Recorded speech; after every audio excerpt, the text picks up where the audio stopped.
Hindi lahat ng taong nasaktan ay may lakas na magpatawad, lalo na kung ang sugat ay dulot ng pagtataksil. Pero may mga taong pinipiling magpatawad, hindi dahil madali, kundi dahil mas malalim ang kanilang pagkaunawa sa biyaya ng Diyos. Pinatunayan ito ng komedyanteng si Berwin Mailey. Matapos niyang ibahagi ang desisyon niyang patawarin ang pagtataksil ng kanyang asawa. Sa panayam sa Tony Talks, inamin ni Lara na nagkaroon siya ng relasyon sa ibang lalaki, isang taong kilala rin nilang mag-asawa.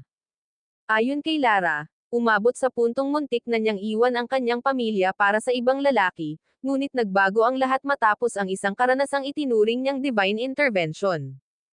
Kalaunan ay inamin din niya ang lahat kay Berwin, emosyonal ding ikinwento ni Berwin ang sakit na kanyang naranasan habang nararamdaman niyang may mali na sa kanilang relasyon.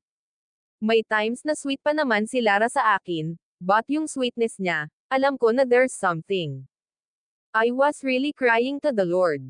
I know it's happening, but I'm praying to God, huwag sana, huwag sana. Kaya lang, pinayagan ni Lord, kwento ni Berwin habang naluluha. Sa kabila ng matinding pagsubok, pinili ni Berwin ang magpatawad at ipaglaban ang kanilang pamilya.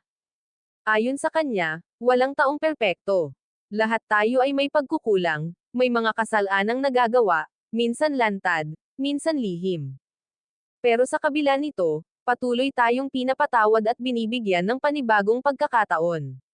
Doon niya nakuha ang lakas, kung siya ay pinatawad, bakit hindi rin niya kayang magpatawad? Hindi lahat ng relasyon nabibigyan ng second chance. Hindi madaling magtiwala muli, pero sa tulong ng Diyos, may pag-asang maibalik ang nasira. Para kay Berwin, ang pagmamahal ay hindi lang tungkol sa saya at ginhawa. Ito ay desisyon, isang paninindigan na magmahal kahit masakit, at magpatawad kahit mahirap.